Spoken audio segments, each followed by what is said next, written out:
Hi hello welcome to post 360. నేను మీ మురళి రాపల్లి. మనకి Atul Subhash case ఇప్పుడు అందరికీ సుపరిచితమే. ఒక భార్య బాధితుడిగా నరకాన్ని చూసి భరించలేక తన ప్రాణాన్ని వదిలేసినటువంటి వ్యక్తి అతుల్ సుభాష్. తను చనిపోతూ గంట 20 నిమిషాలు వీడియోని రికార్డ్ చేశాడు తనకు జరిగిన అన్యాయం గురించి. అదేవిధంగా 24 పేజీల నోట్ రాశాడు. ఇదంతా ప్రతి గుండెని కదిలించి వేసింది. ఇటువంటి వారు ఇండియాలో కుప్పల తెప్పలుగా ఉన్నారు మగవారు అనేసి తెలుస్తూ ఉంది. ఇది అతుల్ సుభాష్కి జరిగినటువంటి మొదటి దారుణం కాదు. అలాగని అతుల్ సుభాషే లాస్ట్ వ్యక్తి కూడా కాదు. ఎందుకంటే ఈ అతుల్ సుభాష్ లాంటి వాళ్ళు ప్రతి గల్లీలో ఉంటూనే ఉన్నారు.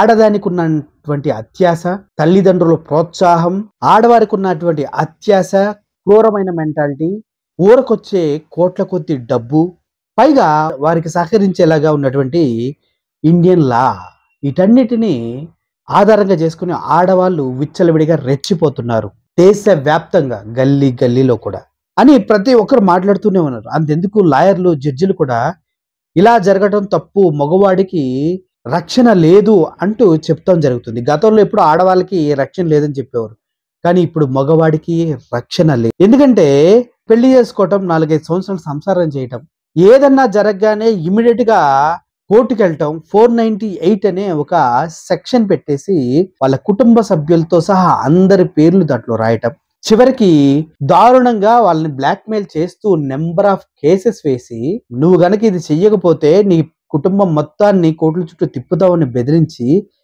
అలా వారి దగ్గర నుంచి కొన్ని కోట్ల రూపాయలు ఆల్మనీ అంటే భరణంగా పొందుతూ ఉన్నారు ఆడవారు. ఈ దరిద్రం మన ఇండియాలో చాలా ఎక్కువైంది ఈ మధ్య కాలంలో. నేను ఇండిపెండెంట్ని, నేను స్వతంత్రాలని, నేను స్వతంత్రంగా బ్రతుకుతానని వీరాలు పోయే వీరవనితలంతా సిగ్గుమాలి దిక్కు లేక మొగుడు సంపాదించిన డబ్బుల్ని అడుక్కుంటారు కుక్కల్లాగా. నేను ఎలాగా మాట్లాడతా, ఎక్కడైనా ఎవడైనా కేసులు ఏమైనా పెట్టుకోండి, ఎవడైనా ఏమైనా మాట్లాడండి. దిక్కు లేక బతకలేక నా పిల్లల్ని నేను ఎలా సాకాలి? ఇండిపెండెంట్ అంటావు, సెల్ఫ్ రెస్పెక్ట్ అంటావు, ఉమెన్స్ ఆర్ గ్రేట్ అంటావు, ఉమ్మర్లు దేవుళ్ళతో సహమానం అంటావు, తండ్రి లేకుండా నేను పెంచగలనని పిల్లల్ని తీసుకెళ్ళినప్పుడు తెలియలేదా నీకు అంటూ ప్రతి ఒక్కరు ప్రశ్నిస్తూ ఉంటారు. అయినా కూడా ఈ సిగ్గులేని జాతి కొంతమంది ఇలాగే బిహేవ్ చేస్తూ ఉంటారు. ఇప్పుడు అతుల్ సుభాష్ పైన ఇంత విపరీతంగా ట్రెండ్ అవుతున్నప్పటికీ తన గురించి ఒక్కరు కూడా క్యాండిల్ వాక్ చేయలేదు, తన గురించి ఎవరు మార్చి చేయలేదు, తన గురించి ఎవరు మీడియాలో ఎక్కువగా మాట్లాడట్లేదు, దాన్ని పట్టించుకోవట్లేదు. ఎందుకంటే ఇది ఒక మగవాడికి జరిగినటువంటి అవమానం, దారుణం. దీన్ని చాలా లైట్గా తీసుకుంటారు పబ్లిక్ అయినా ఎవడైనా, ఇంక్లూడింగ్ మీడియా కూడా. కానీ అదే ఒక ఆడపిల్లకి జరిగితే ఎక్కడి నుంచి వస్తారో తెలియదు, కుప్పలుగా పనికి బాలిన చేతకాని చెత్త ఎదవల మొత్తం రోడ్డు మీదకి వచ్చి కార్డులు పట్టుకొని, ఫోటోలు పట్టుకొని, సిగ్గు శరం లేకుండా దరిద్రులా తిరుగుతూ ఉంటారు. ఇట్లాంటి చెత్త నా కొడుకుల గురించి నేను మాట్లాడుతూ ఉన్నా.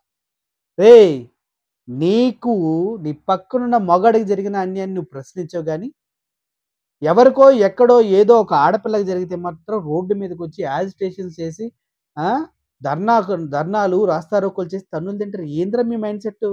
మగాడు మనిషి కదా, ఆడదే మనిషా? మన ఇండియాలో ఎందుకురా ఇటువంటి దరిద్రాన్ని పెంచి పోషిస్తున్నారు? ఇప్పుడు ఒక ఇన్ఫ్లుయెన్సర్ మాట్లాడుతుంది. ఒకసారి ఆవిడ ఎంత దరిద్రంగా మాట్లాడుతుందంటే ఆ ఫోటో టేకింగ్ చూసినట్లయితే మీరు ఇటు తిరిగి వయ్యారబడి పోతూ అతుల్ సుభాష్ చనిపోతే వాళ్ళ కుటుంబం మొత్తం కుక్కపట్టి ఏడుస్తుంది. ఆ తల్లి బాధపడుతుంటే చూస్తుంటే గుండె తరుక్కుపోతుంది. ఇలా అటువంటి సమయంలో ఈ వేస్ట్ మొహంది ఒక హీరోయిన్ లా ఫీల్ అవుతూ అటు ఇటు తిరుగుతూ ఒక వీడియో చేసిందండి. A lot of men want women to talk about the recent Atul Subhash case. Not because they feel strongly about men's mental health or men's rights, but because they want to discredit feminism. Feminism is about fighting patriarchy. The same patriarchy that makes lawmakers protect women. Why does the concept of alimony exist? It's to protect a financially weaker group of people, which is usually women, because they're usually encouraged to stay in the kitchen, not get educated or financially independent. Now, if you have a problem with the laws protecting women, ఆవిడ పేరు నేను చెప్పను, తెలిసినా కూడా, ఎందుకంటే అటువంటి వాళ్ళ పేరు మనకు అనవసరం, మీరంతా వెతుకుతారు. మళ్ళీ ఆ దరిద్రాన్ని మీరు ఒకసారి చూడండి. Maybe you should become a feminist and empower the women. That will make them financially independent. By the way, even the husband can get alimony if the wife earns more than him. Alimony is not just for women. If you have a problem with alimony, just marry a woman who earns more than you. And this is for the men who are saying that all women are gold diggers. I just have one thing to say to you. Not all women, okay? చూశారు కదా, ఇది అతుల్ సుభాష్ చేసిందంట ప్రాణత్యాగం కాదు, ఇది ఇటువంటిది కాదు, కేవలం ఫెమినిజాన్ని దెబ్బతీయటానికి అతుల్ సుభాష్ ఇలాంటి దారుణానికి పాల్పడ్డారని చెప్తుంది. ఫెమినిజం అంటే ఏంటి? ఏంటి ఫెమినిజం అంటే? What is meaning of feminism? Individuality, self respect, ఇండిపెండెంట్గా బ్రతకటం. ఏ ఉమెన్ ఇలా ఉంది? ఫెమినిజం అంటే ఏంటి? మగవాళ్ళు లేకుండా బ్రతకాలి, అంతేనా? మరి మగవాడికి సంపాదించిన ఆస్తిని లాక్కునే హక్కు మీకు ఎవడిచ్చాడు? ఫెమినిస్టులందరూ నేను అడుగుతున్నా. ఏంటి ఫెమినిజం అంటే ఏంటి? మీరు ఆడవాళ్ళు కలిసి ఏమైనా చేసుకుంటారా ఏంటి? మగవాడు అవసరం ఉంది కదా, మగవాళ్ళు లేకుండా ఏం చేస్తావు? అటువంటి ఆడవాళ్ళు ఫెమినిజం గురించి ఫెమినిస్టులని మాట్లాడుతుంటే అది చాలా అసహ్యం వేస్తుంది, చాలా నవ్వు వస్తుంది అప్పుడప్పుడు. ఫెమినిజాన్ని అంట, ఫెమినిజాన్ని కించపరచడానికి ఇట అతుల్ సుభాష్ చనిపోయాడంట. ఇట్లాంటి వాళ్ళని బాటా చెప్పుతో తెగేదా కొట్టాలా వద్దా? కొట్టాలి, నేనైతే కొడతా. నెక్స్ట్ ఇవిడ ఇంకా అంటుంది ఆల్మనీ అనేది కంపల్సరీగా తీసుకుంటాం. ఒకవేళ ఆల్మనీ అంటే డైవర్స్ తీసుకున్నప్పుడు వారికి మనం డబ్బులు ఇవ్వాలి కదా, ఆ డబ్బులు అనేది మేము తీసుకుంటాం. ఒకవేళ మీరు అలా డబ్బులు ఇవ్వలేని పక్షంలో మీకన్నా ఎక్కువ సంపాదించే వాళ్ళని పెళ్లి చేసుకున్న అప్పుడు మీరు కూడా ఆల్మనీ తీసుకోవచ్చు అంటుంది. ఇప్పటి వరకు చరిత్రలో ఏ ఆడదన్నా మగోడికి ₹1 పెట్టినట్టు ఎక్కడ చూసావా? నీ బ్రతుకు, నువ్వు చేసే వీడియో, నీ దరిద్రం, నువ్వు కామెంట్స్ అన్ని ఆఫ్ చేసుకున్నావు ఎందుకు? సిగ్గులేని బతుకు నీది అంటూ ప్రజలు అడుగుతూ ఉన్నారు. నువ్వు చేసిన వీడియో చూసిన తర్వాత ఫెమినిస్టులు అంటే కొద్దిగా గొప్ప ఇండివిజువాలిటీ ఉంటుంది అనుకున్నా. నువ్వు పెద్ద శంకర జాతి తెంగరదానివని అర్థమైంది. ఇప్పుడు కూడా సినిమాటిక్ రేంజ్లో అటు ఇటు స్టైల్ కొడుతూ చేస్తున్నావంటే నీకు పబ్లిసిటీ అంటే మామూలు పిచ్చి లేదక్క. ఇటువంటి దరిద్రాన్ని మనం ఇంకా చాలా చూడాల్సి వస్తుంది. ఓకే, ఇది ఇలా ఉంది అంటే ఒక టీవీ ఛానల్ డిబేట్లో ఒక ఆవిడ మాట్లాడుతూ ఉంది. ఏమని మాట్లాడుతుంది? ఇంత ఫ్రస్ట్రేట్ అయిపోయి గంట వీడియో తీసి 24 పేజీల లెటర్ రాసి అంత ఫ్రస్ట్రేషన్లో ఉన్నప్పుడు వాళ్ళ తల్లిదండ్రులకు వాళ్ళకు ఎందుకు చెప్పలేదు అని అడుగుతుంది. తల్లిదండ్రులకు వాళ్ళకి చెప్తే రోజు రోజు చచ్చిపోతారమ్మా. మగాడు నోరు తెరిచి చెప్పడం మొదలు పెడితే ఆడజాతి అంతమైపోతుంది. మగాడు కన్నీళ్లు కార్చటం మొదలు పెడితే ఆ కన్నీళ్ళ నుంచి వచ్చే అగ్నికి ఆడజాతి అంతమైపోతుంది తెలుసా? ఆడజాతి అంతమైపోతుంది తెలుసా? సిగ్గు లేకుండా మాట్లాడుతున్నారు కదా మీడియాలకు ఎక్కి. ఒకటి చనిపోతే, ఒక మగాడు చనిపోతే మీకు అంతా చులకనైపోయింది. అదే ఒక ఆడపిల్ల కనుక చనిపోతే అసలు రోడ్ల మీదకి వచ్చి గజ్జి కుక్కల్లాగా, తామరంటినటువంటి జంతు జాతిలాగా గోక్కుంటా తిరుగుతూ ఉంటారు. ఇట్లాంటి వాళ్ళని మనం ఎందుకు సహించాలి భయ్యా? నాకు అర్థం కాదు. ఎందుకు సహించాలి మనం? సిగ్గు శరం లేకుండా దరిద్రంగా ఉన్నటువంటి జాతిని మనం ఎందుకు భరించాలి? ఆవిడంటది మళ్ళీ డబ్బు డబ్బు డబ్బు డబ్బు అంటున్నాడు. డబ్బు డబ్బు అనే బదులు ఆ డబ్బు తీసుకెళ్లి సైకియాట్రిస్ట్ని చూపించుకోవచ్చు కదా అంటుంది. అదే డబ్బు కోసం కదా మొగుణ్ణి నానా టార్చర్ పెట్టింది సిగ్గులేనిది ఆడి భార్య. అదే డబ్బు కోసం కదా అత్త మామలు నరకం చూపించింది. అదే డబ్బు కోసం కదా ఒకడితో పడుకొని ఇంకోటితో తిరగడానికి సిద్ధపడింది. అదే డబ్బు కోసం కదా పిల్లల్ని తల్లుని విడదీస్తుంది ఆడోళ్ళు. అదే డబ్బు కోసం కదా అందరూ రోడ్లెక్కి నినాదాలు చేస్తూ ఫెమినిజంని ఇండివిజువాలిటీ కోల్పోయి అడుక్కు తినే వాళ్ళ బిహేవ్ చేస్తుంది. అదే డబ్బు కదా మీ బట్టలకైనా మీ చెప్పులకైనా అన్ని మగోడిస్తేనే కదా మీరు సొంతగా సంపాదించుకుని ఏమైనా కొనుక్కున్నారు ఇప్పుడు దాకా. డబ్బు, ఆ డబ్బు కోసమే కదా ఇప్పుడు ఆడవాళ్ళు అడుక్కుంటుంది కేసులు పెట్టి. ఆ డబ్బు కోసమే కదా ఆవిడ కూడా నెలకి ₹1,00,000 తీసుకుంటూ కూడా 3 కోట్లు కావాలని అడుక్కుంది. ఇట్లాంటి యదవ ఆడ జాతి గురించి మనం ఆలోచించాల్సిన అవసరం లేదు భయ్యా. నిన్నటికి నిన్న ఒక ఆవిడ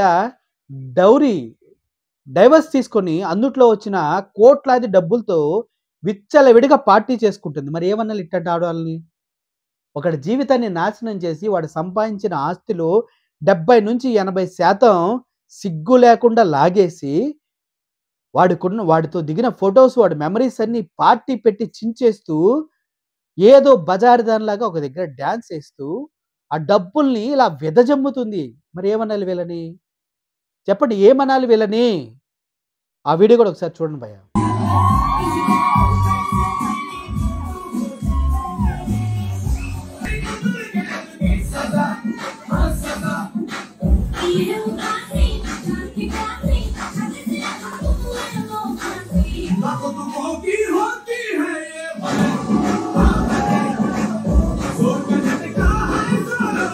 ఇదిగో ఆవిడ డబ్బులు విదజమ్ముతుంది ఆల్మనీ తీసుకొని, అంటే భరణం తీసుకొని. ఇటువంటి కథలు చెప్పుకుంటూ పోతే కుప్పల భయ కోకోలలు. అతుల్ సుభాష్‌కి ప్రతి ఒక్కడు తోడుగా ఉండాలి.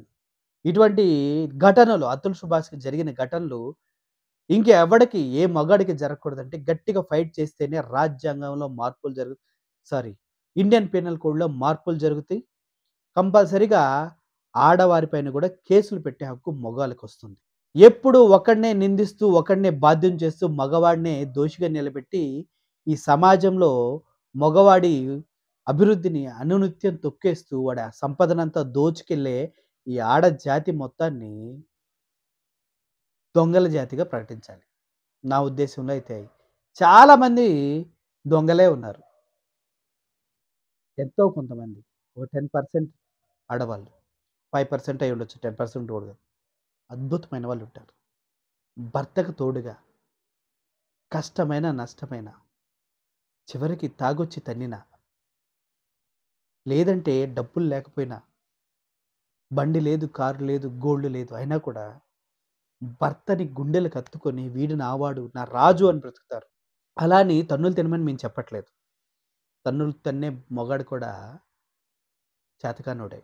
తప్పు చేయకుండా ఆడదానిపైన చెయ్యెత్తిన ప్రతి ఒక్కడు కూడా 0.4 గాడు, 0.5 కూడా కాదు. సో, ఓవరాల్‌గా అతుల్ సుభాష్ కేసు గురించి ఈ ఆడజాతి మాట్లాడుతున్నటువంటి దరిద్రాన్ని చూసి తట్టుకోలేక ఈ వీడియో చేస్తున్నాం. మీరు కూడా మన మగజాతిని కాపాడాలంటే ఆడజాతిని సర్వనాశనం చేయాల్సిందే. So, thank you for watching this video. Murali signing off. Thank you so much.